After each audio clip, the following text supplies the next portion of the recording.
take the administration's position on the Restrict Act to mean that the White House does not believe that ByteDance has gone far enough to ensure that its American users' data is safeguarded from the Chinese government. ByteDance says it's spent $1.5 billion so far to ensure that that information doesn't fall into the wrong hands. So I think this is an answer that I'll give you more broadly, which is we have said we have concerns with this particular app, TikTok. We have said that as it relates to our national security, as it relates to individual Americans who use this, and we want to make sure that we protect Americans. And we've always said protecting Americans is, especially as it relates to national security, is a priority for this president. And that's what you're seeing. CFIUS is doing its review.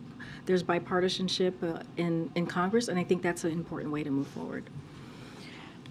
Yeah, thank you. I just want to, I know you don't want to get ahead of the president's budget, but just the theme of the day. Yes, just taking this top line number of nearly $3 trillion in deficit reduction over 10 years, still the deficit is going to be huge over the next 10 years, and billions or trillions of dollars will be added to the national debt. There are critics who I've spoken to who say that this budget, although a statement of priorities, doesn't go far enough in dealing with the structural problems that the United States faces fiscally. So, I mean, the president has expressed concerns about the deficit. Does he think his budget goes far enough? So look, let's let the president speak to his budget tomorrow. We'll lay that out, and he can speak to that. But you just said something, Tam, that is so important, which is, the last administration added $3 trillion or $2 trillion to the debt when they put forward a really irresponsible piece of legislation that gave tax breaks to the wealthy, especially millionaires and billionaires, right? That is something that we've had to deal with, and we have to really call that out.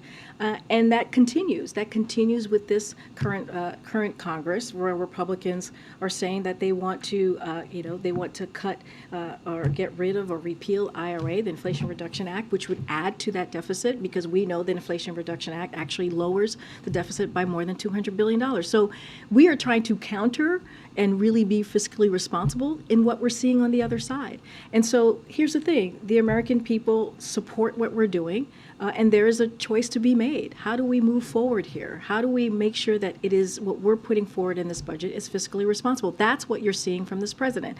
And he has said over and over again in the last 3 years or more that he wants to make sure that we are reducing the deficit. I'm not going to get ahead of the president tomorrow. He's certainly going to lay out his budget. He will go point by point on how he sees this is a budget that is important to the American people, and just not going to get ahead of that. I think it's good news that we went from $2 trillion over a decade now to $3 trillion, and that's because his team went through the budget and realized, hey, we can actually this is going to be an extra $1 trillion in lowering the deficit in the next decade. And that shows how committed his team is and how committed the president is as well. Just one other small question, and I realize this was probably asked yesterday, but is the White House treating this as a major address? Or is this a, typically a budget gets rolled out and it's just like a big paper dump and maybe like a small speech in a small room, and this is the president going to another city. So are you treating this budget unlike other budgets? I think the way to see this budget is that the president wants to lay out in a transparent way to the American people how he sees us moving forward as it relates to the fiscal year, as it relates to the budget. And I keep saying this because it's true, in a fiscal responsible way. And we hear Republicans in Congress talking about how they're going to release a budget. And we are calling on them to show us what's in your budget. How is it going to be transparent? Is it going to be fiscally responsible? And the thing that makes us really speak to this even more is because they have talked about, as you all have reported, in cutting some programs that are two programs and more that are incredibly important to the American people: Social Security, Medicare, ACA, Medicaid. That's what they're saying they want to move forward with. And the president is saying, you know what, I'm going to continue fighting for the American people. I'm going to continue fighting for taxpayers who have paid into these programs since they started their first job, some of them as teenagers. And so we're going to continue to call that out. And this also plays into how the president is growing an economy that works for all. So that is important to the president. He thinks it's important to the American people, and he's going to lay that out tomorrow.